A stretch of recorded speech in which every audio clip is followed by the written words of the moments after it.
If you have ever carried a child in your body, or loved someone who has, there is a question you may have asked in a quiet moment, even if you never said it out loud. You may have asked, "Who is this soul I'm carrying?" This is the story of a woman who got an answer.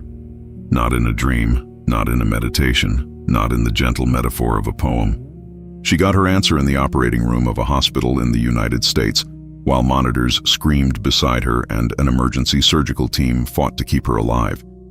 She had walked into that hospital expecting an ordinary cesarean delivery, the kind of routine procedure performed thousands of times a day on every continent, the kind of procedure where no one expects anything to go wrong. But something did go wrong.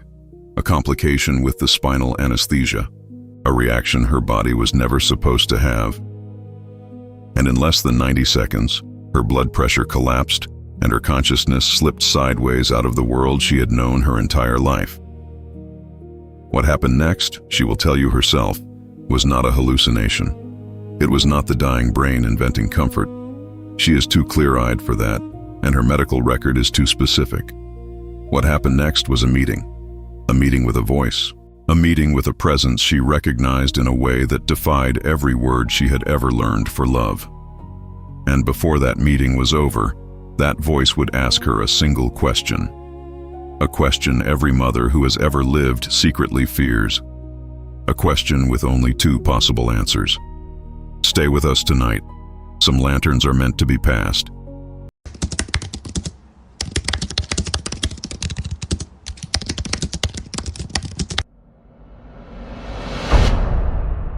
They would call her, in the years that followed, the Bridge. A woman who carried within her body a passenger nobody else could yet see, and who learned, in a single afternoon, that the bond between mother and child does not begin at birth and does not end at death. But to understand what she discovered, we have to go back to the woman she was before. She was 34 years old in the year this happened. She lived in a small Midwestern town that had only 2 stoplights and one diner that everybody called the diner, because there was only one. She worked as a paralegal during the week and taught Sunday school every other weekend at the small Baptist church her grandparents had helped build. Her mother lived 2 streets away. Her sister lived 3 streets in the other direction. Her grandmother, who had raised her after her own mother got sick, lived in the white clapboard house across from the elementary school. She had married her high school sweetheart at 23. They had been trying to have a baby for 9 years. 9 years is a long time when you are watching everyone else's children grow up. 9 years is a long time when every visit to your sister means you sit on the floor with your nephew and pretend not to feel the small ache in the center of your chest. 9 years is a long time when you stop attending baby showers because you cannot trust your own face. She and her husband had stopped telling people they were trying. They had stopped talking about it with each other most of the time. They had moved into that quiet acceptance some couples reach when hope has bruised them too many times. And then, in the summer of her 33rd year, the test had come back positive. She had read the result 3 times. She had taken a second test, a third. She had gone to the family doctor who confirmed it gently, and then, when she began to weep in the small examination room, came around his desk and held both her hands without saying anything at all. She was pregnant. After 9 years, the pregnancy had been complicated from the very beginning. Bed rest at 16 weeks, hospitalizations at 22 and 28, a diagnosis of placenta previa that meant a routine birth was off the table. Her doctor had scheduled the cesarean for 38 weeks in the safest hospital within 200 miles, with the most experienced surgical team the region could offer. She had been warned gently about the small percentage chance of complications. She had nodded along the way patients always do, agreeing with words they cannot fully imagine.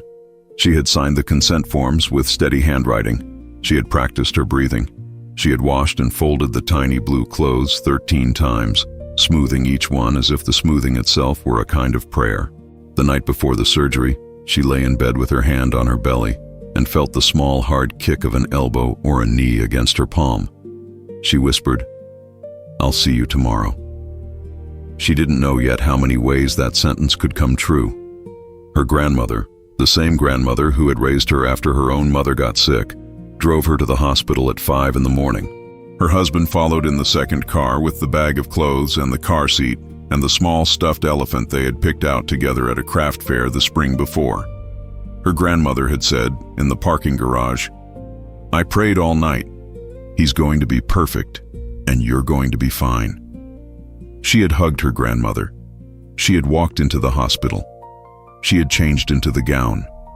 The anesthesiologist who came to her room was kind. She liked him immediately. He had gray hair at the temples, and a daughter in college, and a wedding band that caught the fluorescent light when he gestured. He explained the spinal block procedure twice, slowly, watching her face for any flicker of confusion. He told her she might feel a strange warm sensation moving up her body and that this was normal. He told her she would be conscious throughout the surgery. He told her she would meet her son in less than an hour. He squeezed her shoulder. He had no way of knowing, none of them had any way of knowing, that her body was going to do something it was not supposed to do. He had no way of knowing that within 4 minutes of the spinal anesthesia entering her body, every monitor in the operating room would start to scream. He had no way of knowing that the woman in front of him, this kind, calm, quietly hopeful woman who had waited 9 years for this morning, was about to leave the room entirely. The first warmth came up through her feet, the way the anesthesiologist had told her it would. She felt it crawl past her ankles, past her knees, into her hips. She felt the strange, pleasant heaviness of the lower half of her body disappearing from her awareness. She smiled at the nurse who was holding her hand. She tried to make a small joke about how this was the best she had felt in 9 months. The nurse smiled back. The nurse had heard that joke 1,000 times. And then something shifted. The warmth, instead of stopping at her chest the way the anesthesiologist had said it would, kept climbing. Past her sternum, past her collarbones. She tried to lift her hand to point at her own throat. Her hand did not move. She tried to say, "Something is wrong." She heard the words form in her mind. She heard her own voice say them very clearly inside her own head. But her mouth did not open. She watched the nurse's face shift. The nurse had been smiling at her. The nurse was not smiling now. The nurse was looking at the monitor behind her head and saying something to someone she could not see, and the nurse's voice had a high, tight quality that had not been there a moment before. The first scream came from a machine, a long electronic wail that meant something specific, something the surgical team had been trained to respond to in seconds. Then the second machine joined. Then the third. She watched the anesthesiologist's face change. She watched him reach for something at his station with a speed that was no longer calm. She watched the surgeon, who had been adjusting his gloves with a kind of casual precision, freeze mid-motion and then move toward her with a different speed altogether. She heard a voice say, "We're losing her pressure." She heard another voice say, "Get the team in here now." She tried to say, "I can hear you." She heard her own thought clearly. She felt her own intention to speak. But her body, the body she had lived inside for 34 years, was no longer obeying her. She felt something else then, something gentler than fear. She felt a soft lifting, the way a feather rises in a current of warm air. She rose, not in any direction she could have named. She did not float toward the ceiling, the way every movie about this had taught her she would. She did not look down at her own body on the table, the way every book about this had described. Instead, the room itself began to fade. The monitors faded first, then the bright surgical light directly above her, which had been so harsh she had been squinting against it through her eyelids, faded next. Then the voices. The voices faded last, and they faded slowly, the way voices fade when you walk out of a room and down a long, carpeted hallway, and the door slowly swings shut behind you. She could still hear them, faintly, somewhere very far away. "BP is dropping. Get me a line.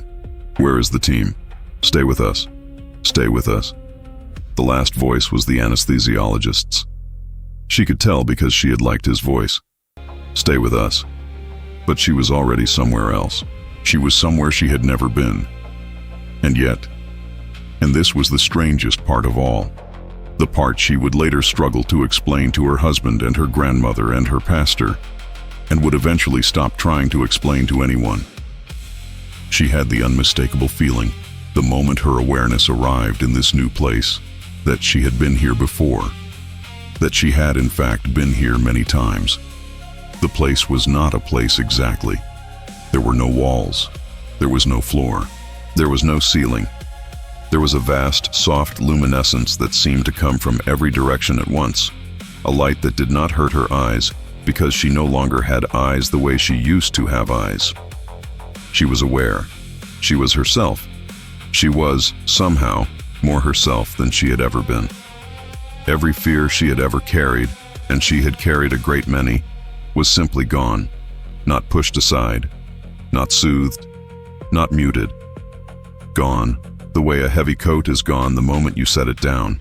She would remember for the rest of her life the specific quality of the silence in that place. It was not the silence of empty rooms. It was the silence of being deeply, completely, finally known. She became aware, slowly, that she was not alone. The presence did not arrive. It did not appear. It did not introduce itself with light or sound or theatrical announcement. It was simply, suddenly, there. The way a person you love is there when you turn your head. And she knew it. The way you know your own mother in a crowded room without seeing her face. The way you know the voice of the one person who has always loved you, even from across a noisy hall. It was behind her, or beside her, or above her. Direction did not seem to matter in the way it had mattered her whole life. She felt it. Him, she would later say, although she would also say that the presence had no gender in any sense she could explain, turn its full attention toward her. And in that moment, she understood something she had never understood in 34 years on Earth. She understood that she had been deeply, completely, irrevocably loved her entire life. Not the way her mother had loved her. Her mother's love had been real, but it had been complicated by illness and by the small failures of every human heart. Not the way her grandmother had loved her. Her grandmother's love had been steady, but even steady human love has edges and rooms it cannot enter. Not the way her husband had loved her. Her husband's love had been good and patient and faithful, but it had been the love of a person standing on the same shore she stood on. This was different. This love was the shore itself. This love had been there before she was born. This love had been there during every lonely afternoon of her childhood, every shameful moment of her adolescence, every quiet despair of those 9 years of trying to conceive. This love had not flinched, not once, not for a single second. This love had been so close to her entire life, that the only reason she had not noticed it was because it was the air she had been breathing. She wept, or what she had become wept. There were no tears, but there was the act of weeping, the deep, grateful release of something that had been held too long. The presence did not speak, not in words, but she understood with the same impossible clarity she had understood everything since arriving in this place, that the presence was offering her a question, a choice. Before the question could fully form, however, something else happened. She became aware of 2 more presences. They were standing.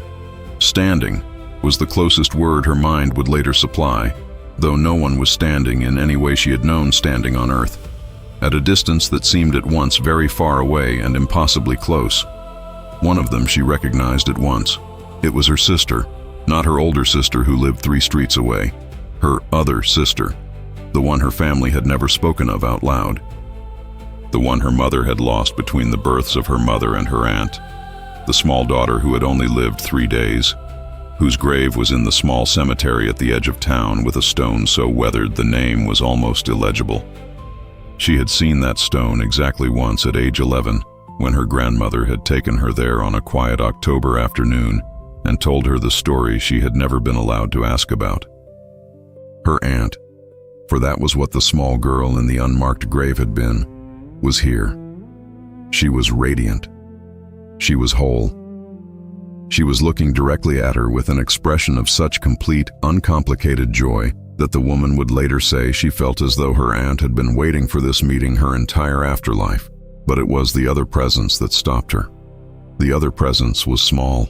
The other presence was glowing with the same soft luminescence as everything else in this place, but it was distinctly, recognizably, a child. a child she had never seen before, a child she had known her entire life. And this was the moment she would never, in all the years she had left to live, fully recover from. The small presence reached toward her, and she heard a voice, not in her ears, in the place where she had always heard her own thoughts. The voice was small. The voice was clear. The voice was the voice of someone she had been carrying for 9 months in her body, and for a great deal longer than that in her soul. The voice said, "Mom, I need you for my birth. I need you in my life." She understood in that instant who she was looking at, and she understood in the next instant what the question was that the presence behind her was about to ask her. The presence behind her, the one, she would later call it when she did not have a better word, turned its full attention toward her once more. And the question came. It came not as words. It came as a knowing, a complete, simultaneous understanding of what was being offered and what was being asked. Do you wish to stay, or do you wish to return? That was the shape of it. When she later tried to put it into language for her husband, sitting on the edge of their bed at 3 a.m, 6 weeks after she had come home from the hospital. Do you wish to stay, or do you wish to return? But the question was bigger than that. The question was layered. The question contained within it the full understanding of what staying would mean and what returning would cost. If she stayed, she would be home. She would never again know fear or doubt or the small daily pains of living in a body. She would be reunited fully with the love she had spent 34 years longing for without knowing she was longing for it. She would be with her aunt, who had been waiting for her since 1956. She would be with this presence, who was offering her not a destination, but a homecoming. If she stayed, she would simply be. But if she stayed, and she understood this now with the same impossible clarity that came with everything in that place, the small presence in front of her would not be born, or rather, the small presence in front of her would be born. The body she had spent 9 months building would be born. But the soul in front of her, this specific, particular, infinitely precious soul who had chosen her, would not be the soul who entered that body. The soul would wait. The soul would choose another mother, another time, another life, and this child in front of her, this child who had said "Mom" with such certainty and such love, would not be hers. Not in this life, not in this story, maybe in another, maybe in the long arc of all the meetings souls have with each other across the eons. But not now. She understood all of this in less time than it takes a heart to beat once. And the small presence in front of her, her son, she knew now, her son, looked at her with the wide, patient eyes of someone who had already understood this longer than she had. He said again, in that voice that was not a voice, "Mom, I need you for my birth." He paused, and then, with what she would later swear was the smallest hint of mischief in his voice, "I need you in my life." She wept, or what she had become wept. The presence behind her did not push. The presence behind her did not wait the choice. There was no judgment in the place where she stood. There was only the question. And there was, she understood now, no wrong answer. If she stayed, she would be home, and her son would still find his way into a body, perhaps a different mother, perhaps a different decade, and would still live a beautiful life. Her grandmother, who had prayed all night, would grieve. Her husband, who had waited 9 years, would grieve. But they would heal. They always healed. That was one of the great, quiet mercies of the world she had come from. If she returned, she would walk back into pain. She would walk back into a body that had nearly betrayed her. She would walk back into 9 more years and 90 more years of small fears and large griefs, and the slow accumulation of human suffering that comes with every human life. And she would walk back into the chance to know this small soul in front of her, to hold him in her arms in less than 15 minutes, to watch him take his first breath, to learn the specific weight of him, to feed him in the dark hours of the night and laugh at his first attempts at words, and stand in the back of his classrooms watching him perform school plays in cardboard costumes, to watch him fall in love, to watch him grow into whoever this brave soul, who had chosen her, would become in the long unfolding of an earth life. She would walk back into the chance to be his mother. The truth she discovered in that moment, the truth she would carry every day for the rest of her life, was a truth she would later struggle to put into words for the people who needed to hear it most. The truth was this: love, on the other side, is not scarce. Love does not have to be chosen between. Love does not have to be earned. Love does not have to be defended against the dark. But love, here, love in a body, love across the small, fragile span of an earth life. Love here is precious in a way that love in eternity is not. Because here, love can be lost. And because love can be lost, every act of choosing it becomes holy. She turned toward her son. She said with everything she was, "I'll come back." The journey back was not gentle. She had been told in the years that followed, by other people who had crossed and returned, that the trip back into the body is often described as painful, and she would always nod when she heard this, because it had been painful in a way she did not have words for. It was not the pain of the body itself. The body, when she re-entered it, was numb from the medication and would not feel real to her for several hours. The pain was something deeper. It was the pain of forgetting. She had known so much on the other side. She had understood so completely. She had stood in the presence of a love so vast that human language collapsed in front of it. She had spoken with her son. Spoken was not even the right word, but it was the only word, in a way that had bypassed language entirely. And as she re-entered her body, she could feel that knowledge thinning, like fog in morning sunlight, like the last, fragile traces of a dream that you reach for as you wake and find your hands closing on nothing. She fought to hold on to it. She tried, with every fiber of what she still was in that final crossing moment, to bring the knowledge with her. She managed to keep some of it, not all. The vast majority of what she had understood on the other side dissolved like salt in water as she returned. But some of it, the most important pieces, the pieces she would need, stayed with her. She kept the knowing of the love that had stood behind her. She kept the certainty that her son had chosen her. She kept the words, "I need you in my life." She came back into her body in stages. The first thing she heard was beeping. Slow, steady, regular beeping. The sound of a heart monitor reporting the steady work of a heart that had been brought back from the edge. The second thing she heard was a voice. The anesthesiologist's voice. He was saying her name. He was saying it like a prayer. The third thing she heard was crying. A small, thin, wavering cry. The cry of a newborn. She opened her eyes. The fluorescent lights above her, which had been so harsh before, were dimmer now. Or her vision was different. She could not yet tell which. A nurse was leaning over her, the same nurse who had been holding her hand. The nurse's face was wet with tears the woman did not understand. The nurse said, "We almost lost you." The woman tried to speak. Her throat was raw from the breathing tube she did not remember being placed. She turned her head very slowly toward the sound of the crying. He was there. The pediatric nurse was holding him, wrapped in a soft blue blanket, his face red and crumpled with the small outrage of arriving in a world full of light and noise. But she knew him. She knew him before she saw his face.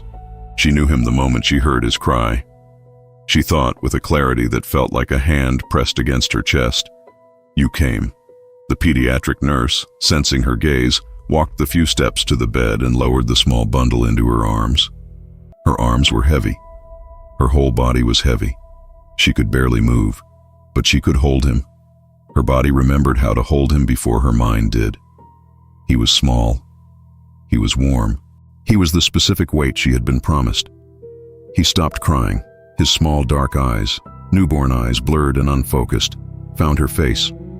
And though every doctor she would later tell this story to would assure her that newborns cannot truly see, that newborns do not yet have the visual acuity to recognize a face, Though every book and every study would tell her that what she felt in that moment could not have been real, she would tell you, until her dying day, that her son recognized her. The corner of his mouth lifted, just slightly, the kind of small near smile that newborns sometimes offer in the first hour of life. The kind every mother chooses to read as recognition. She read it as recognition. She knew. She had been right to come back. She bent her head and kissed his forehead, and she whispered so quietly only he could hear, "I came back, just like I promised." She told no one for almost 3 years, not her husband, who had aged 5 years in the 4 hours she had been on the operating table. Not her grandmother, who had prayed without stopping in the hospital chapel from the moment her granddaughter went under until the moment a nurse came to find her with the news. Not her sister, not her pastor, not the kind anesthesiologist who had visited her hospital room 3 times in the days after the surgery, looking shaken in a way she had never seen a doctor look. She kept the experience to herself. She held it the way you hold a small, fragile object that you are afraid to drop. She was afraid that putting it into words would make it less. That the moment she tried to describe the love she had felt, the description would shrink the love into something it had not been. She was also afraid, frankly, of being thought crazy. She lived in a small Midwestern town. She taught Sunday school. She knew which parts of her experience would be welcomed at her church and which parts would not. She knew that the small, soft voice of her son saying, "I need you in my life," was not a story most pulpits had room for, so she said nothing. She raised her son in the regular way. She fed him. She drove him to preschool. She laughed at his first attempts at words. She watched him fall in love with dinosaurs at 3, and astronomy at 5, and basketball at 7. She watched him become a person. The first person she ever told was her son himself. He was 9 years old. They were sitting on the wooden steps of their back porch, watching a thunderstorm move in across the cornfield behind their house. He had asked her, out of the blue, the way 9-year-olds ask things out of the blue, "Mom, were we friends before I was born?" She had not been able to speak for a long time. Then, very carefully, sitting on the back porch with the rain beginning to fall around them, she told him. She told him everything. He listened the way 9-year-olds listen when they are listening for real. He did not interrupt. He did not look surprised. When she was done, he was quiet for a long moment, watching the rain fall. Then he said, very seriously, "I remember." He did not say what he remembered. He never would, in all the years that followed. He would simply, every now and then, in some unguarded moment, a long car ride, a quiet dinner, the night before he left for college, look at her with a particular expression she could not quite read, and she would know that he was remembering something he had no language for either. He grew up. He became a kind man. He became a husband and a father in his own time, and the first time he held his own child, a small dark-eyed daughter, he wept in a way that frightened his wife until he was able to explain. His mother, present in the hospital room, understood. She did not tell him so, but she had known, the moment she heard the baby's first cry, that her granddaughter had also come from somewhere, that her granddaughter had also chosen this family. She thought sometimes in the years that followed that this might be one of the great quiet truths of being human, that we are all of us, met by someone who loves us across an unimaginable distance every time we are born, and that we are all eventually met again. She stopped being afraid of dying somewhere around the time her son turned 30, not because she stopped loving her life, because she had already seen what waited. She knew the door. She knew the one who stood behind it, and she knew that when her time came, there would be a small, soft voice waiting on the other side, and it would say, with the same patience it had always carried, "Welcome home." Think about that for a moment. A mother who waited 9 years for a child, and discovered that the child had been waiting for her even longer. A soul who chose her before either of them had a name in this world. So here's the question worth sitting with tonight. If you knew, truly knew, that the souls you've loved and lost chose you the same way that small soul chose her, how would that change the way you carry their absence tomorrow morning? If you are watching this tonight, There is a chance you have lost a child you never got to hold, a pregnancy that ended too soon, a name you whispered into the dark and never got to say out loud. There is a chance you carry that grief alone. There is a chance no one has given you permission to talk about it. Permission is given tonight. Here, light a candle in the comments below. Tell us a name, even one that was never spoken out loud. We read everyone. Stories shared here find the people who need the most. If this story brought you something tonight, comfort, hope, a memory of someone you love, take a moment to like this video. It's a small gesture, but it tells the algorithm to bring stories like this to others who are searching for them. Someone out there is carrying a grief tonight that this might gently meet. And if this story brought back to you, even for a moment, the certainty that the souls we love are not lost, send it to someone who needs it tonight. A mother who has miscarried, a father who has waited, a friend who carries a grief no one else sees. Some lanterns are meant to be passed. If you want to walk this road with us, if you want more stories told the way this one was told, with reverence and care, subscribe to the channel and ring the bell so you don't miss the next one. We post a new story every other day. Each one is rooted in a real account, told in the spirit of the soul who lived it. Until then, be the light. Some lanterns are meant to be passed.